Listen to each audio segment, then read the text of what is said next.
तो आज मैं आपको सुनाने जा रहा हूँ 2 लघु कथाएँ। ठीक है। लघु कथा एक बड़ी रोचक विधा है। आकार में छोटी भी होती है और बड़ी मार्मिक चोट करती है। एक तरह से तो देखने में कहानी होती है, आकार में कहानी से थोड़ी छोटी होती है, लेकिन असल में कहानी और लघु कथा में यही एक अंतर नहीं है, बल्कि प्रमुख अंतर मेरे विचार में यह है कि कहानी में जो कहानीकार होता है वो अपने पाठक या श्रोता को निष्कर्ष पर पहुंचाकर छोड़ता है, और लघु कथा का जो लेखक होता है वो अपने पाठक या श्रोता को निष्कर्ष तक पहुंचाकर छोड़ता है। तो यहाँ मैं आपके सामने जो लघु कथा पेश करने जा रहा हूँ वो हरियाणा के एक प्रसिद्ध लघु कथाकार हैं, या मैं यूँ कहूँ कि एक प्रसिद्ध साहित्यकार हैं, आदरणीय ज्ञान प्रकाश विवेक जी। उनकी बहुत चर्चित लघु कथा है ये खबर। मुझे किसी पत्र या पत्रिका में पढ़ने का सौभाग्य मिला था, और विडंबना यह है कि आज ये लघु कथा मेरे पास उपलब्ध नहीं है, लेकिन मैंने जब पढ़ी थी तो इसकी जो विषय वस्तु है, इसके जो भाव हैं वो मेरे स्मृति पटल पर कुछ हद तक अंकित हैं। उन्हीं के सहारे मैं ये लघु कथा आपके सामने प्रस्तुत करने जा रहा हूँ। थोड़ा ध्यान से सुने आप। लघु कथा कैसे प्रारंभ होती है। उस शहर की वह डरावनी शाम। शहर में मुसलमान और हिंदुओं के बीच झगड़े भड़के हुए हैं।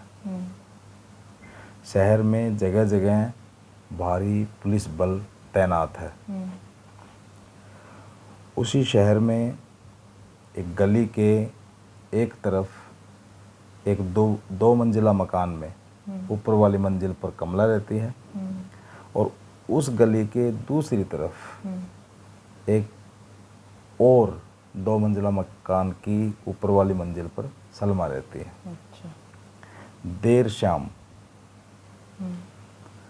एक मकान की खिड़की से स्वर उभरता है, सलमा। दूसरे मकान की खिड़की पर दौड़कर सलमा पहुंचती है और बोलती है, हाँ कमला, क्या बनाया है? बिरयानी। और तूने? खीर। तो ठीक है, मकबर को भेजती हूँ बिरयानी लेकर, तो उसे खीर दे देना। दूसरी तरफ से आवाज़ आती है कि नहीं, मैं अमर को भेजती हूँ खीर लेकर, तू उसे बिरयानी दे देना। दूसरी तरफ से आवाज़ फिर उभरती है कि नहीं नहीं, अमर को नहीं, उसे कुछ हो गया तो मैं अकबर को भेजती हूँ। लेकिन दूसरी तरफ से फिर उतनी ही बलपूर्वक आवाज़ आती है कि नहीं, अकबर को कुछ हो गया तो मैं अमर को भेजती हूँ, नहीं, मैं अकबर को भेजती हूँ। इस प्रकार थोड़ी कशमकश के बाद उस गली के एक तरफ के मकान से अमर खीर का प्याला लेकर गली के बीच पहुंचता है। तो दूसरी तरफ से अकबर बिरयानी का कटोरा लेकर वहाँ पहुंचता है। दोनों अपने अपने बर्तन बदलते हैं, एक दूसरे से गले मिलते हैं और अपने अपने मकान की तरफ लौट जाते हैं। अगले दिन सुबह अखबार में खबर छपती है, शहर में स्थिति बेहद खराब हुई। हिंदू मुसलमानों के खून के प्यासे और मुसलमान हिंदुओं के खून के प्यासे। किसी भी अप्रिय घटना से बचने के लिए सरकार ने पुख्ता इंतज़ाम कर दिए हैं। कर्फ्यू लगा दिया गया है और जगह जगह भारी पुलिस बल तैनात है। ज्ञान प्रकाश विवेक जी लघु कथा का अंत बड़े मार्मिक ढंग से करते हुए लिखते हैं कि काश कोई अखबार वाला उस गली में पनप रही उस मोहब्बत को भी देख पाता।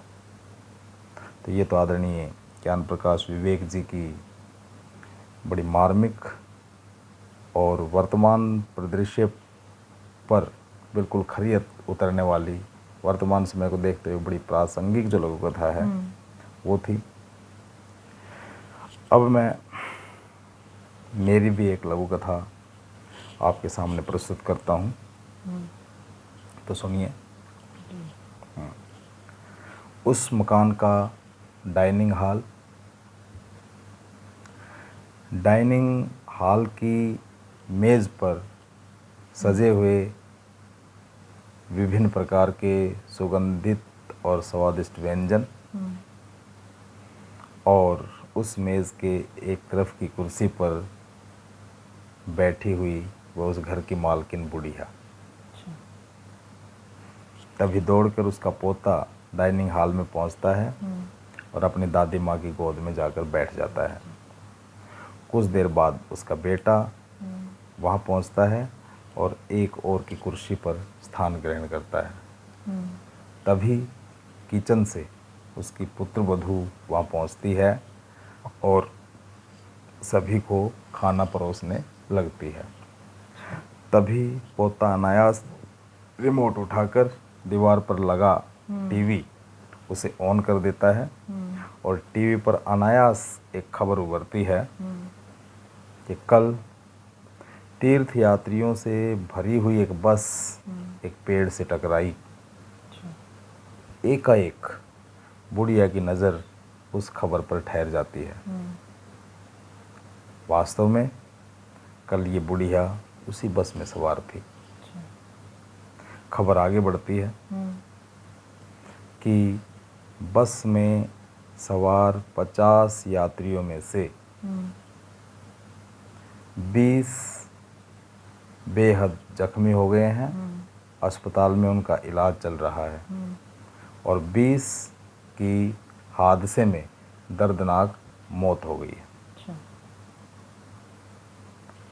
बेटा चहकते हुए कहता है, और मेरी माँ बच गई। पुत्र वधू खाना परोसते हुए इठलाते हुए कहती है, आखिर सास किसकी है? तभी पोता तोतली आवाज़ में उस खुशी में अपना भी हिस्सा डालते हुए कहता है, और दादी मेली। सास की आंखों में अपने बच जाने की खुशी साफ देखी जा सकती है। तभी खबर आगे बढ़ती है। सरकार ने दुर्घटना में घायल हुए प्रत्येक यात्री को 50-50 हज़ार रुपये और मृतकों के परिजनों को 5-5 लाख रुपए देने की घोषणा की है। एकाएक बेटे का मुंह लटक जाता है और वह उठकर अपने रूम में चला जाता है। पुत्र वधू भी किसी बहाने से अपने किचन में लौट जाती है और किसी सोच में खो जाती है।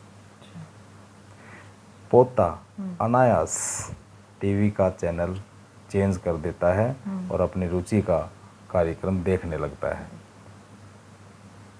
डाइनिंग हॉल में बैठी बुढ़िया एकाएक शून्य में खो जाती है।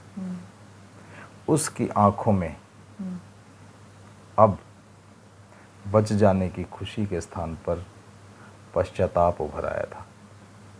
तो ये मेरी लघु कथा थी। तो इस प्रकार से मैंने आज आपको 2 लघु कथाएं सुनाई। उम्मीद है हमारे दर्शकों को भी ये लघु कथाएं पसंद आएंगी। उम्मीद करता हूँ कि दर्शक हमारा उत्साह बढ़ाने के लिए हमें सपोर्ट करेंगे और हमारे चैनल को सब्सक्राइब करेंगे। हम उनको विश्वास दिलवाते हैं कि हम इसी प्रकार के रोचक कार्यक्रम, चुटकुले, कॉमेडी, किस्से, लघु कथाएँ, कहानियाँ और गज़लें आए दिन उनके लिए लेकर आते रहेंगे और उनका मनोरंजन करते रहेंगे।